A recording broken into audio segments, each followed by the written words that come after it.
We've talked about it a lot. Everybody watched as Disney crashed and burned last year. 2022 was a nightmare for them. Their stock fell nearly 50%, their worst year since 1974, nearly half a century. And certainly things haven't started getting any better when you look at Disney Plus. They're bleeding millions of subscribers each and every quarter, spending hundreds of millions of dollars in losses on that same streaming platform. And now, even though Bob Chapek is no longer there after being forced out by Bob Iger, apparently people are still out for blood over things that happen, not just when it comes to Bob Chapek, but also for Disney as a whole. Disney and ex-CEO Bob Chapek and the CFO hit with shareholder lawsuit over streaming losses. A shareholder is suing the former CEO along with former executive Kareem Daniel, the current CFO Christine McCarthy, and the company itself, alleging violations of securities laws for misleading statements about Disney Plus and the health of its streaming business. Now, we all asked these questions through the pandemic, Jeremy, as Disney shut down their theme parks, losing billions of dollars in that revenue, yet their stock somehow stayed high. It did a pretty good job of staying high through all that because the promises, the growth they kept saying for Disney Plus, for things like this.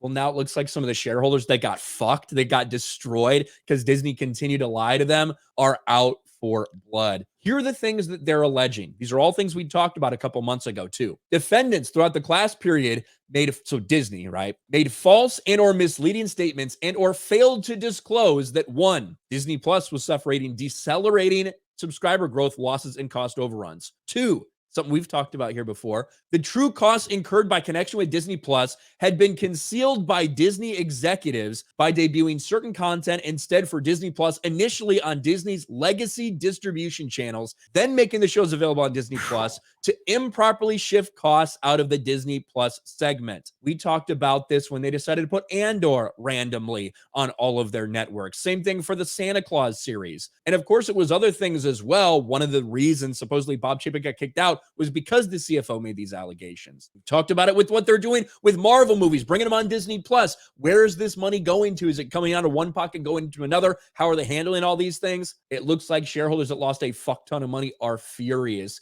and they're trying to call them out and get some recoup some money for all these losses they had while Disney was lying to everybody. This is not sustainable. What's going on with them right now is not sustainable. This is a huge problem. This company, it feels like they're going to just implode at some point because they can't continue to have this much bad news, this many losses, this many setbacks. I don't see how it's sustainable. I really don't. Maybe I just don't understand it. Maybe Disney's such a massive company that it doesn't register with me, but it just seems like that this is going to implode at some point in time. If you go to the parks are still incredibly busy, and that's not going to change. It's not going to change. Those parks are going to continue to be busy. They're offsetting a lot from that, but like with Marvel, with Lucasfilm, lawsuits, Disney Plus, the losses across the board. Now you have the whole nonsense with Bob Chapek, and I don't know if Bob Iger can be fired considering all the protections he has on his contract. I mean, I guess he can, but this seems like they are walking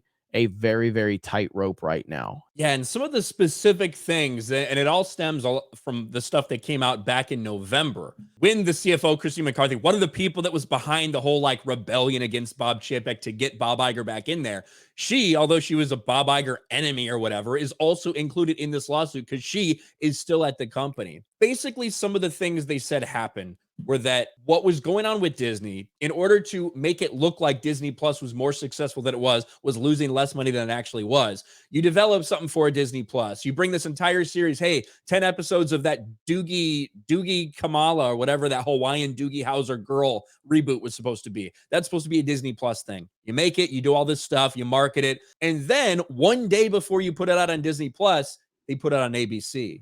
And reportedly what they were doing with those budgets for the marketing, for the budget, for everything, they were including it under the ABC linear TV banner instead of Disney Plus, even though that content was made the entire time for Disney Plus. That's what was alleged to be going on while Bob Chapek was there, is likely still happening now. We talked about how laughable it is that Disney is admitting they paid themselves $160 million for the rights to stream Thor: Love and Thunder. There's a lot of weird shit going on financially, and there always is. But when it comes to them trying to play hide the queen, where all these losses are actually coming from for Disney Plus, and now it looks like a new lawsuit maybe if it gets to Discovery, we start to uncover some of these things. That would be better than them even winning. Like, Yeah. if we get to Discovery, we get to see some real numbers out there of what's going on, how much they're spending on these things. That would be incredible.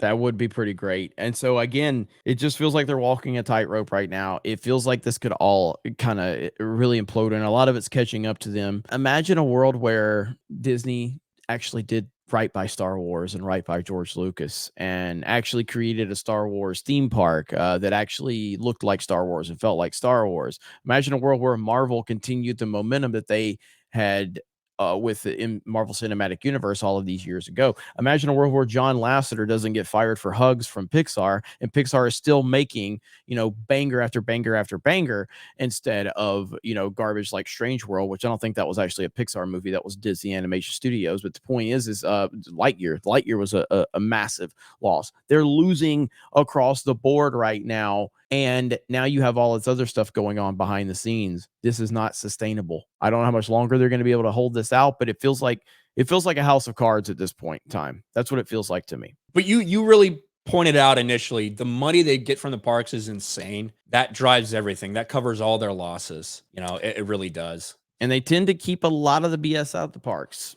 Like, there's some of it's there, you know what I mean? Some of it's there, but it's Doesn't seem not as aggressive in it's some not ways. near as aggressive as everywhere else. Because they know what they can and can't get away with. And that's why if they start pushing this stuff in the parks, it's going to hurt them significantly. That's why they keep most of that stuff out of the parks for the most part. Well, they need people with families to actually go to the parks. Mhm.